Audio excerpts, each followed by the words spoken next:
hiro mu izina rya Yesu Kristo, amen. Haleluya, haleluya, haleluya. Haleluya, haleluya, haleluya. Kambasabe munyikirize, haleluya, haleluya. Ndashimira Imana yo mu ijuru ko ari ngewe yateye iteka kugira ngo tuganire ijambo ry'Imana muri iki gihe turimo twizihiza, twishima, dushimira Imana imyaka 30 u Rwanda ruvuye habi mu icuraburindi nyuma ya jenoside, mu Rwanda rushya, mu mateka mashya, u Rwanda rwuzuye ibyishimo, u Rwanda ruteye ishema, u Rwanda abanyamahanga banezerwa no kwitirirwa, u Rwanda abantu bishimira kumva bagira identite yarwo. Ni umunezero, ni ibyishimo, ni umunezero udashobora kubona uko twavuga. Reka mbasabe mufatanye nanjye twongere dukomere Imana yacu amashyi tuyibwira ngo uri Imana nziza, ukwiriye icyubahiro kitagereranywa, ni wowe Mana yo kubahwa no gushimwa iteka. Uyu munsi Imana yashyize ku mutima wanjye ijambo tuza kuganira riza kudufasha gushimira Imana muri iyi myaka 30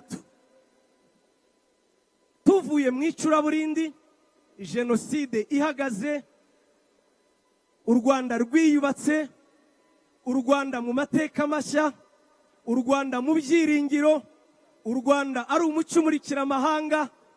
Ijambo Imana yashyize ku mutima wanjye riri muri Zaburi y'137. Zaburi y'137 ni Zaburi yanditswe ahagana muri 530.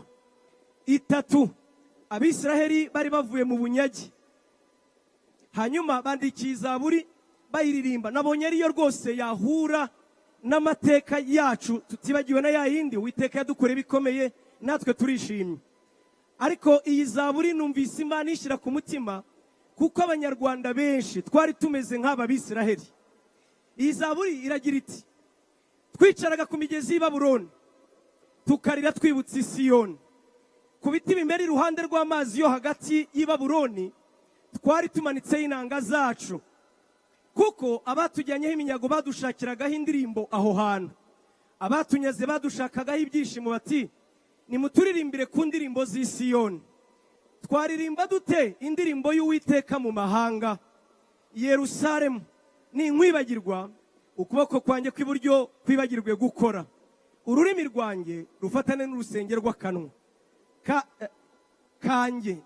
Nintakwibuka, nintakundi Yerusalemu nkarutisha ibyishimo byanjye biruta ibindi, Uwiteka azabimpore. Reka ndekera aha ngaha. Nk'uko nari mbivuze, iyi Zaburi yanditswe nyuma y'uko Abisiraheli bari barajyanyweho iminyago mu gihugu cy'i Babuloni. Bagezeyo baturayo imyaka 70 bakora imirimo y'agahato, abandi ari abacakara, ari abantu b'ingaruzwa muheto. Ngubwo bari muri icyo gihugu cy'ubunyagano, ngo bahoraga abaho babasanga ati muturirimbire indirimbo z'iwanyu, nimucurange indirimbo z'ibyishimo.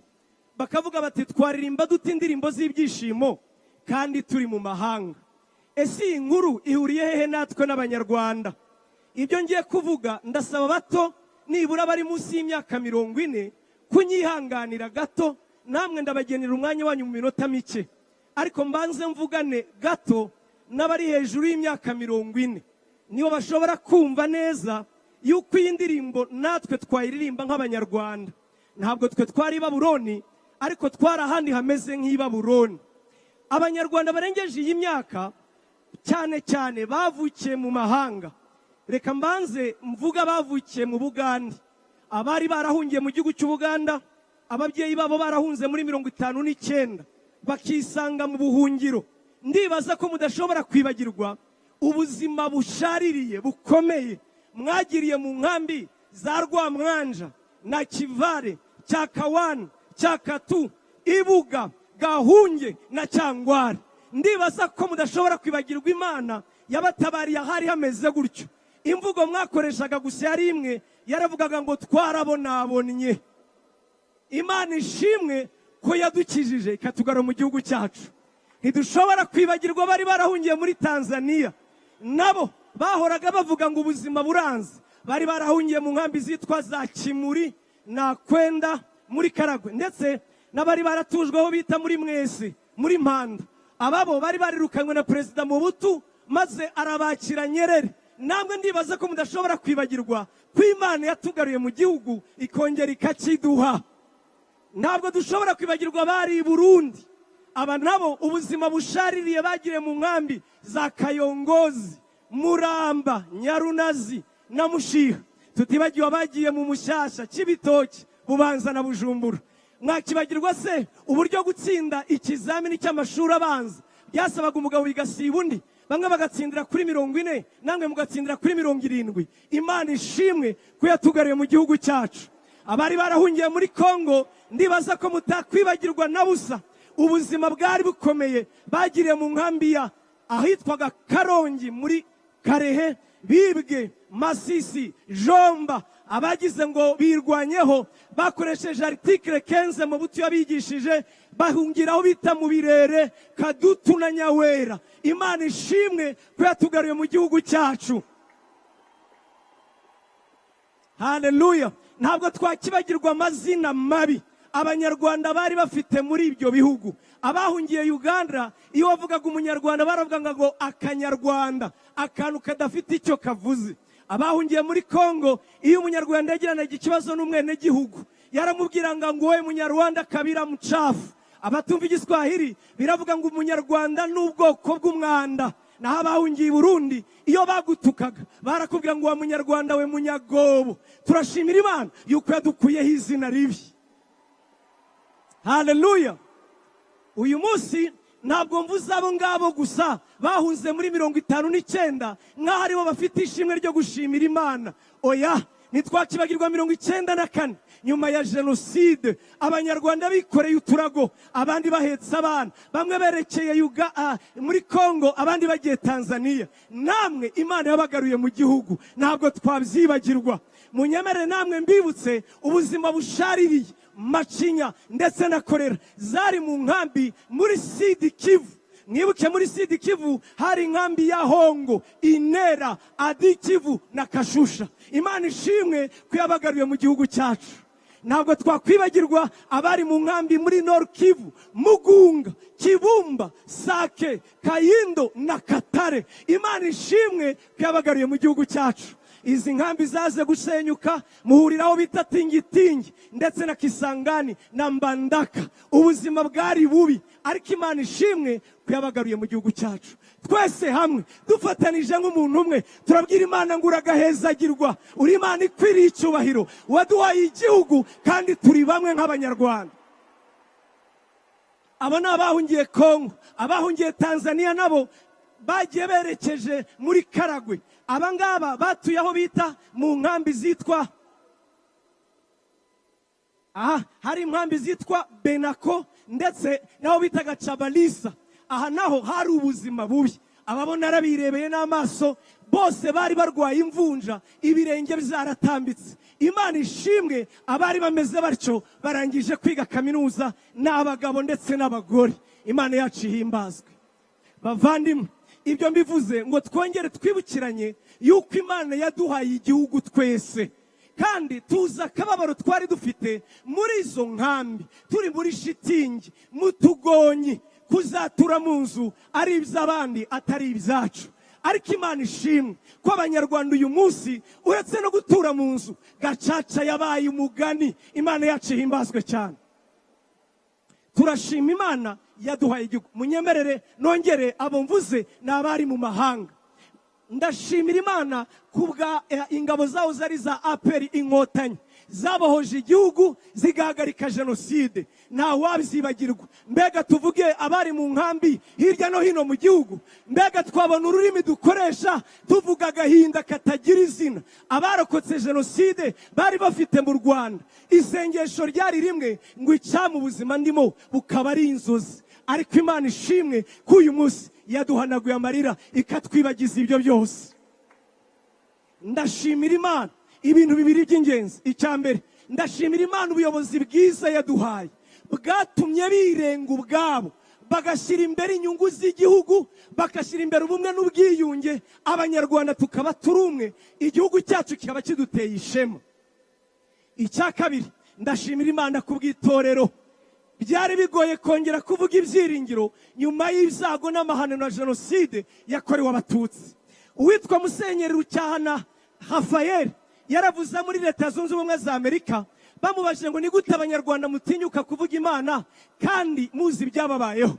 Aravuga ngo twebwe abanyarwanda ngo twahisemo kuvuga ibyiringiro tugihagaze ku mibiri y'abacu batazi aho bashyinguye, kandi tutaranabona n'imibiri yacu. N'iki Imana yadukoreye, twavuze ibyiringiro kandi ntabyo tubona byatwiringiza. Ndashimira Imana kubw'itorero.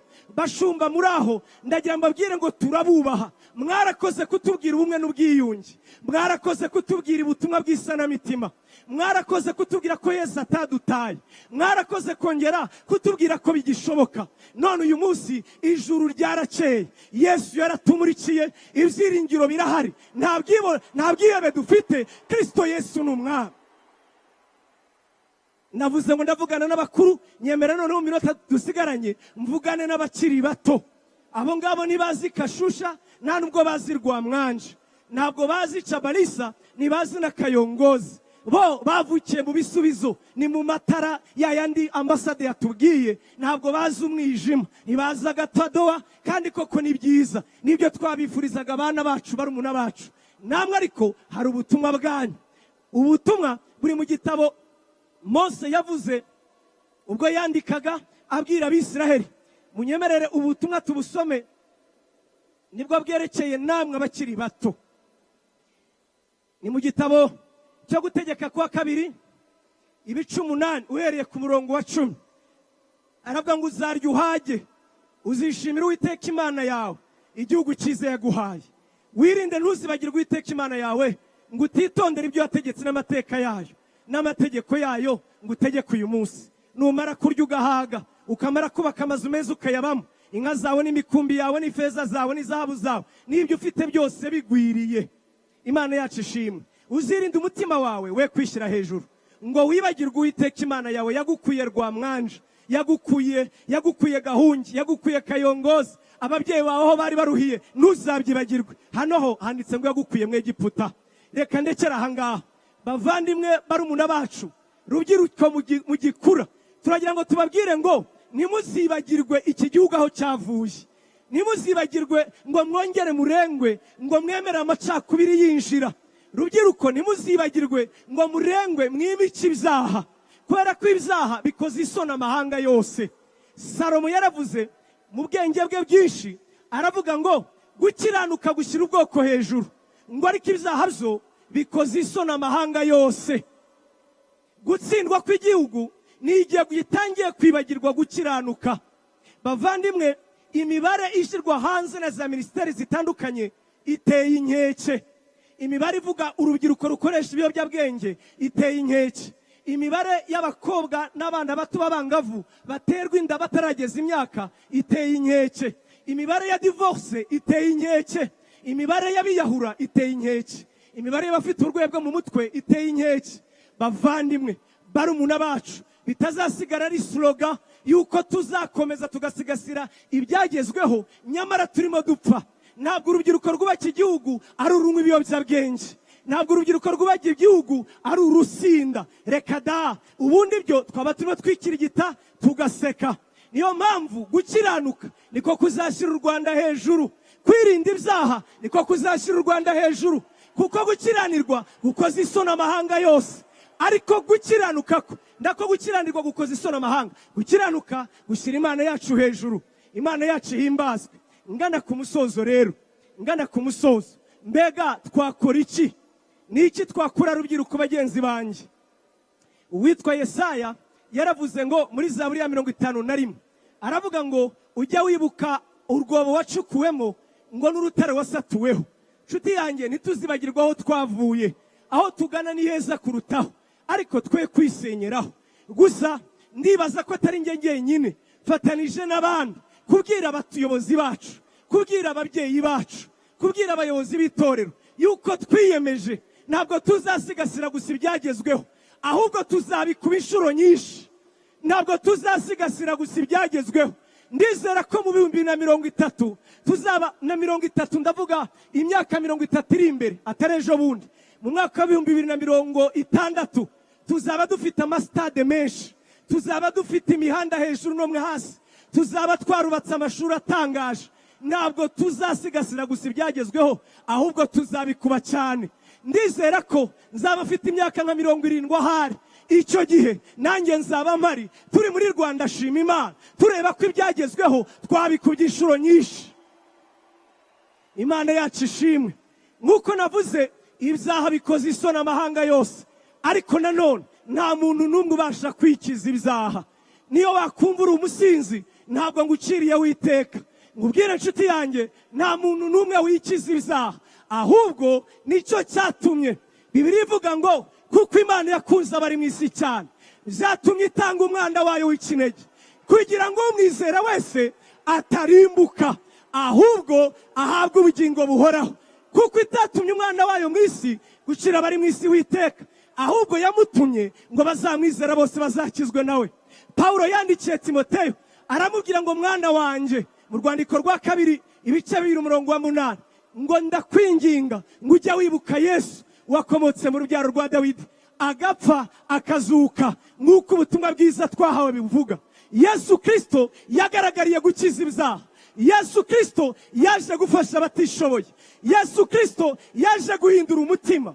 Yesu Kristo yazanye ibyiringiro. Yesu Kristo niwe kuzuka n'ubugingo. Yesu Kristo niwe zina ryiza. Yesu Kristo niwe shusho y'Imana itaboneka. Yesu Kristo niwe nsinzi y'abamwizera. Yesu Kristo niwe byiringiro by'u Rwanda. Bavandimwe, rubyiruko mungana nanjye n'abakiri bato, nagira mbabwire ngo uru Rwanda tuzarurinda, nta kabuza tuzarinda mu buryo bwose. Bamwe bari mu mutekano, abandi bari mu buvuzi, abandi mu buyobozi, natwe abapasitori tuzarinda igihugu cyacu, tuzakirinda ikibi cyose. Impamvu si yindi, mwatubwiye ibyiringiro mugihagaze ku mibiri y'abanyu, ntabwo tuzabura kuvuga ibyiringiro duhagaze mu mayetaje. Tuziringira Imana kandi tuzayivuga nta kabuza. Uyu mwami w'abami tuzamwamamaza, niwe agakiza kacu, niwe ukiza abadashoboye, niwe utabara. Ubwo itatwimye umwana wayo Yesu nizabura kumuduhana n'ibindi byose. Imana ibaha umugisha, Imana ibaha umugisha, Imana ibaha umugisha. Amen.